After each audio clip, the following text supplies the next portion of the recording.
The joy of writing. My impulse to write stories and articles was latent until I reached my 20s.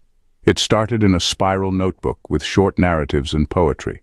Much of the time, when I went back to read it over, I had trouble reading my handwriting or understanding the words I had written. I should explain where this difficulty started. In the first grade, we had these lessons where we were to write sentences to practice cursive style. I tore out each assignment during recess when no one was looking and put it under other papers in the teacher's trash can. This set the tone for my handling of writing and understanding the English language throughout my formal education. I narrowly passed English grammar, parts of speech, sentence structure, and spelling, and if we had any class in phonics, I completely blanked it out. My only salvation from being unable to put anything on a page was that I started reading at 4 years old and have read over 10,000 books, fiction and nonfiction, in my life. I usually made a C grade in English, but I was well known as a book nerd. We have lost all of my spiral notebook writing to time. Then, for about a decade, work entirely consumed me, leaving no time for writing, even though I frequently shared stories orally. In 2003, when I drove trucks for a living, I was driving from Austin to Laredo. I wrote what I now consider my best short story in my head while driving. As with much of my writing, it came unbidden to my consciousness and wrote itself. I had a computer at that time and put it in the word processing program. Well, I got the bug and joined a short story writing group in Austin. I bought a bunch of writing books and studied. Over time, I discovered that the writing group didn't write in a style familiar to me. They criticized every story I submitted for review, not for substance but for style. I will attempt to explain. They expected the storyline to include exaggerated, flowery descriptions, such as she walked over the dew-laden grass, sparkling like a fireworks display, feeling the wet blades pushing up between her toes, she saw him looking forlorn and wondered what. I am exaggerating, but you get the idea. I'm not above adding description in my stories, but I keep it at a level of what most of us might experience. This doesn't make their writing wrong. Many publications require that style for their readers.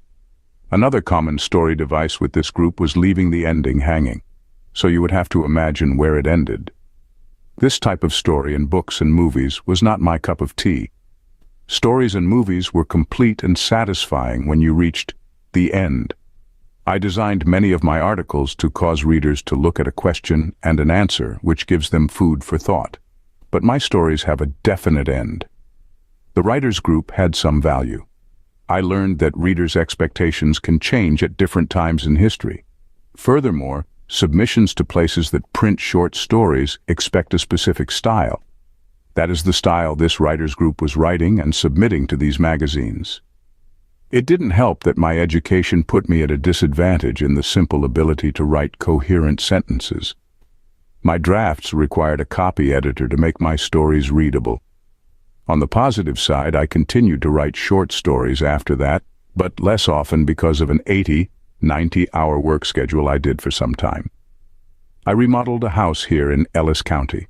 I was retired from working for another, and between farmers market, raising sheep, 200+ laying hens, and gardening, I gradually began to write again.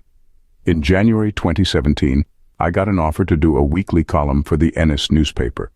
I jumped at the chance, and for the next 5 years, I wrote a, give or take, 600-word column each week for publication in the opinion section. My wife became my copy editor, which saved my bacon regarding readability. That's because I married up, an educated woman who excelled at wordcraft. Later, my wife, for health reasons, could not do my copy editing, so I asked for outside help. For a while, that worked out, but later I needed another solution. Admittedly, I improved at handling sentence structure and grammar. With spell check, I had gone from terrible to poor. I researched for a computer program to help. Fortunately, I ended up using a program called Grammarly, which was not too expensive. It brought me up from poor to, I will be generous, good. For me, good, it is good enough. Good, good, good, good. There, I broke one of the rules. Too bad. I don't care. After they sold the paper to new owners, my submissions ended. In the first or second year of writing for them, I created a website to give people I knew who couldn't access the newspaper a place to read my articles. After I stopped submitting to the paper, I wrote sporadically until the pandemic came along, when I started posting articles and stories again. Since I was no longer limited to 600 words and being vetted by the paper editors, I began writing articles I knew would be rejected by newspaper editors. One such article no paper would publish was my spiritual journey. It has grown to 21 articles, and more will be forthcoming. I couldn't figure out how to make the journey's beginning appear as the first to read on my blog. I had to backdate each article, so it shows up in a sequence, early to late. Now I plan to combine all the 21+ articles into one post, with something like chapters. That is when I get around to it. I still write on various subjects and post them in the category or categories where they belong.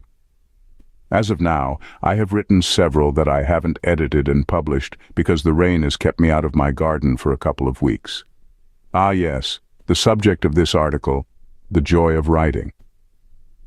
I know each of you reading this has figured out that writing gives me tremendous joy. And, like an aged wine, it has improved with age, my age. Equal to writing, I get a lot of pleasure from a lively conversation, in which exchanging ideas makes each of us richer for it. Have an epic day, and leave me a comment, letting me know what gives you joy in life. To read more, visit www.shadetreemusings.com for more captivating stories. For updates and more engaging content, follow me on Facebook and Instagram. Until next time, this is Jerry Pritchett.